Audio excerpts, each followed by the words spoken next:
Bihar police homework का चौथा दिन है। सबसे पहले एसपीडी जीके बुक से देख लीजिए होमवर्क, और आज लुसेंट जीके बुक से भी होमवर्क देंगे। फर्स्ट होमवर्क में आप लोगों को मिला था भारत एक परिचय, यह कंप्लीट हो गया है। सेकेंड होमवर्क में जनगणना 2011, यह भी कंप्लीट हो गया है। और थर्ड होमवर्क में भारत के पड़ोसी देश, यह भी कंप्लीट हो गया, पेज नंबर 2। यहाँ से आज आप लोगों को होमवर्क नहीं मिलेगा। आप क्या कीजिएगा, फर्स्ट और सेकेंड और थर्ड जो भी है यहाँ पर इसको अच्छे तरीके से 2 से 3 बार रिवीजन कर लीजिएगा, और जो भी पॉइंट इसमें नहीं याद है उसको अच्छे तरीके से याद कर लीजिएगा। यहाँ से लगभग 150 पॉइंट लगभग एग्जाम के लिए आपका यहाँ पर इंपॉर्टेंट पॉइंट क्लियर हो जाएगा। आज के लिए जो होमवर्क है एसपीडी जीके बुक से पेज नंबर 15 से, पेज नंबर 15 में आपको याद करना है भारत के पर्वत, द्वीप, मैदान, मिट्टी, जलवायु, नदियाँ। तो यहाँ पर जो है लेफ्ट साइड में जो दिया हुआ है इसको पूरा कंप्लीट करवाए हैं।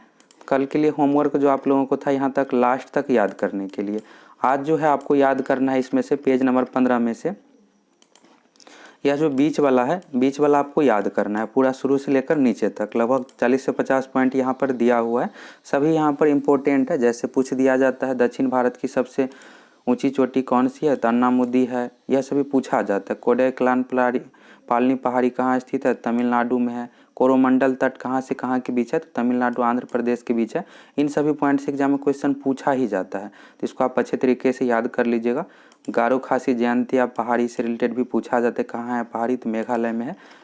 अगर आपके पास बुक नहीं है तो अगर आप इसका स्क्रीनशॉट लेना चाहते हैं तो बीच वाला का स्क्रीनशॉट ले लीजिए, इस पार्ट को याद कर लीजिएगा। अगर आप अभी तक बुक नहीं खरीदे हैं तो बुक जरूर खरीद लीजिएगा, मोबाइल से पढ़ने में उतना अच्छा नहीं रहता है, बुक रहेगा तो बेस्ट रहेगा आपको याद करने के लिए।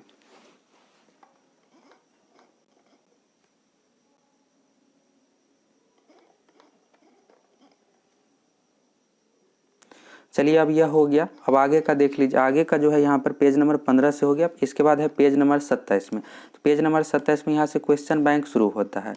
लेफ्ट और राइट साइड जो है यहाँ पर, इस साइड में क्वेश्चन बैंक दिया हुआ, इस साइड में भी रेलवे एग्जाम में पूछा हुआ क्वेश्चन बैंक दिया हुआ, और बीच वाले जो है यहाँ पर इंपॉर्टेंट टॉपिक दिया हुआ। तभी कुछ राज्यों का यहाँ पर दिया हुआ, तो जैसे राजस्थान का है तो राजस्थान का क्षेत्रफल, लिंगानुपात, यह सभी एग्जाम में साक्षरता दर नहीं पूछा जाता। जानकारी के लिए इसको एक बार पढ़ लीजिएगा। याद जो इसमें करना है आपको यहाँ से याद करना है, राजस्थान से रिलेटेड एग्जाम में क्वेश्चन जो पूछा जाता है, जैसे लोक नृत्य से रिलेटेड पूछ दिया जाता है, इसमें से कौन सा लोक नृत्य कहाँ से संबंधित, जैसे भील पूछ दिया जाएगा, भील जनजाति कहाँ से संबंधित, राजस्थान हो गया। और यहाँ पर चोटी भी, अरावली, गुरु शिखर, यह सभी चोटी राजस्थान में है। तो यहाँ से आप याद करना शुरू कर दीजिएगा। शुरू में जो दिया हुआ है उसको याद नहीं करना है, साक्षरता दर, जनसंख्या, यह सभी याद नहीं करना है। नीचे में जो यहाँ पर दिया हुआ है प्रमुख, जैसे यहाँ पर प्रमुख स्थल हो गया, प्रमुख चोटियाँ, प्रमुख जनजाति, प्रमुख लोक नृत्य, यह सभी आपको याद करना है। यहाँ से एग्जाम में क्वेश्चन पूछा जाता है, और नीचे तक आप याद कर लीजिएगा। जैसे ये भी पूछा जाता है कि प्रथम परमाणु विस्फोट कब हुआ था भारत में, तो 18 मई 1974 को। कहाँ पर हुआ था, तो पोखरण में। पोखरण कहाँ है, तो राजस्थान में है। थार मरुस्थल कहाँ है, तो राजस्थान में। विजय स्तंभ कहाँ है, तो चित्तौड़गढ़ में। सबसे बड़ी खारे पानी की झील कौन सी है, तो सांभर झील है, राजस्थान में है। वायु द्वारा निर्मित यह झील है। तो यहाँ से आप इसका स्क्रीनशॉट ले लीजिए। प्रमुख स्थल याद कर लीजिएगा, अभ्यारण्य याद कर लीजिएगा। जैसे क्षेत्रफल में सबसे बड़ा राज्य राजस्थान है, तो यह भी एग्जाम में पूछा जाता है। तो यह हो गया पेज नंबर यहाँ पर 27 का। अब आगे का देख लीजिए, पेज नंबर 37 का होमवर्क कल ही आप लोगों को मिला था। नीचे से यहाँ से ऊपर से लेकर नीचे तक पूरा याद करने के लिए, तो इसको आप अच्छे तरीके से रिवीजन कर लीजिएगा। आज यहाँ से आप लोगों को होमवर्क नहीं मिलेगा।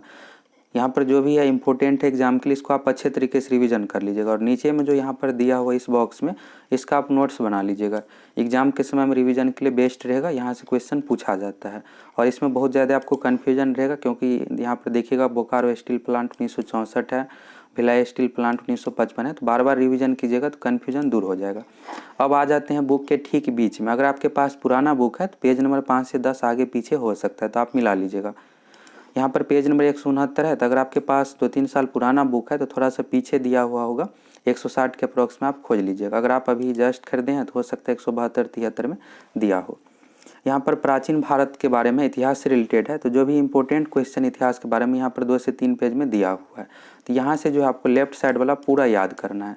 जैसे इतिहास का पिता किसे कहा जाता है, हेरोडेटस को कहा जाता है, यह सभी एग्जाम में पूछा जाता है। जैसे मानव ने सर्वप्रथम किसका प्रयोग किया था, तांबा का प्रयोग किया था, और लोहा का प्रयोग प्राचीन काल में नहीं किया गया था। सबसे पहले कौन से जानवर को पालतू बनाया गया है, तो कुत्ता को। यह सभी पूछा जाता है एग्जाम में। तो ऊपर से इसका आप स्क्रीनशॉट ले लीजिए, इस पार्ट का स्क्रीनशॉट ले लीजिए और इसको पूरा याद कर लीजिएगा नीचे तक।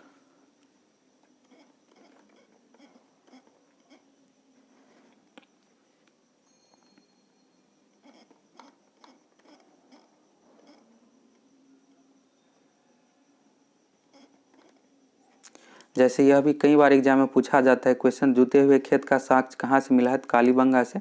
कालीबंगा राजस्थान के हनुमानगढ़ जिला में है। और चावल का साक्ष्य मिला है लोथल से और रंगपुर से। लोथल एक बंदरगाह है। यह सभी क्वेश्चन एग्जाम में पूछा जाता है, तो इसको आप अच्छे तरीके से याद कर लीजिए। अब यह हो गया एसपीडी बुक से। एसपीडी बुक से जो आप लोगों को होमवर्क मिला है, पेज नंबर 15 का सेकेंड कॉलम आपको याद करना है। इसके बाद पेज नंबर 27 में दिया हुआ है राजस्थान के बारे में, तो नीचे से याद कर लीजिएगा। प्रमुख जो राजस्थान के तथ्य है, जैसे स्थल हो गया, अभ्यारण्य हो गया, ये सभी याद कर लेना है। इसके बाद पेज नंबर 37 में आप लोगों को आज होमवर्क नहीं है, लेकिन उसको अच्छे तरीके से रिवीजन कर लीजिएगा। पेज नंबर 2 का भी अच्छे तरीके से रिवीजन कर लीजिएगा। पेज नंबर 3 से आज होमवर्क नहीं है। अगर आपको यह सभी पहले से याद है तो पेज नंबर 3 में पृथ्वी के बारे में दिया हो, उसको आप याद कर लीजिएगा। इसके बाद बात करते हैं पेज नंबर 169 में प्राचीन भारत इतिहास से रिलेटेड जो भी पॉइंट है, एक बॉक्स यहाँ से आपको अच्छे तरीके से याद करना है। इतना आप याद कर लीजिए। अब चलिए लुसेंट बुक का देख लीजिए। अब लुसेंट जी के बुक का देख लीजिए। मार्केट से आपको यही बुक खरीद लेना है, लुसेंट का समान ज्ञान। सभी जगह यह बुक उपलब्ध है। अगर आपके पास पहले से बुक है तो बुक खरीदने की कोई ज़रूरत नहीं है। आज जो आपको पढ़ना है, पेज नंबर 1 में यहाँ पर इतिहास के बारे में दिया हुआ है। इतिहास का 3 पार्ट है, प्राचीन भारत का इतिहास, मध्यकालीन भारत और आधुनिक भारत। तो सबसे पहले यहाँ पर प्राचीन भारत के इतिहास के बारे में है। तो यहाँ से पेज नंबर 1 को आप पूरी एक बार रीडिंग अच्छे तरीके से दे दीजिएगा। यहाँ से आपको पढ़ना कैसे है, तो यहाँ पर जो भी रंगीन कलर में आपको दिखेगा पॉइंट, उसको आप एक बार अच्छे तरीके से जरूर देख लीजिएगा। अब जैसे यहाँ पर देखिए जम्बू द्वीप के बारे में, तो भारत एक प्राचीन काबिले का नाम था और प्राचीन भारतीय अपने देश को जम्बू द्वीप अर्थात जामुन वृक्षों का द्वीप कहते थे। तो एग्जाम में ऐसे पूछ दिया जाएगा कि प्राचीन भारतीय अपने देश को किस नाम से संबोधित करते थे, तो जम्बू द्वीप। तो अगर आप एक बार पढ़े रहिएगा तो एग्जाम में आप बना लीजिएगा। तो इसलिए यहाँ से जानकारी के पर्पज़ से अच्छे तरीके से पढ़ लीजिए। और जो भी आपको यहाँ पर नोट दिखेगा, खास करके जैसे यहाँ पर नोट बनाकर लिखा हुआ है और बॉक्स बनाकर इस तरह से रंगीन कलर में, उसको आप अच्छे तरीके से पढ़ लीजिएगा। अगर आपको यहाँ से लगेगा कि इसको अच्छा सा पॉइंट है, अगर याद नहीं रहेगा तो कॉपी में ज़रूर नोट कर लीजिएगा। जैसे यहाँ से एग्जाम में क्वेश्चन पूछा जा सकता है। सबसे पहले इतिहास को 3 भागों में बांटने का श्रेय, यानी प्राचीन भारत हो गया, मध्यकालीन भारत, आधुनिक भारत, तो किसने किया था? इतिहासकार का नाम है क्रिस्टोफ सेलियरस। अब एग्जाम में यही क्वेश्चन पूछ दिया जाएगा तो आपको लगेगा कहाँ से पूछ दिया गया, नहीं बनेगा। तो जो भी नोट में दिया हो उसको आप जरूर अच्छे तरीके से देख लीजिएगा और याद भी कर लीजिएगा। यहाँ से याद जो मेन रूप से करना है एसपीडी जी के बुक से। यहाँ पर बहुत ज़्यादा दिया हुआ है, सभी पॉइंट को आप याद नहीं कर सकते। एसपीडी जी के बुक में जितने भी इंपॉर्टेंट क्वेश्चन है सभी दिया हुआ है और यहाँ से जानकारी के लिए आपको पढ़ना है। जो भी इंपॉर्टेंट है उसको नोट कर लीजिए, जैसे यहाँ पर नोट में बनाकर लिखा हुआ है, और जो भी बॉक्स में आपको दिखेगा यहाँ से शुरू से लेकर अंत तक इस पेज को आप पूरा पढ़ लीजिए। इसके बाद यहाँ से प्राचीन भारत का इतिहास के स्रोत आ जाता है, जिसमें ऋग्वेद हो गया, सामवेद, यजुर्वेद, अथर्ववेद। सबसे पहला वेद जो है ऋग्वेद है। यह क्वेश्चन एग्जाम में पूछा जाता है, तो इसमें सभी पॉइंट दिया हुआ है। इसको आप पढ़ लीजिए अच्छे तरीके से।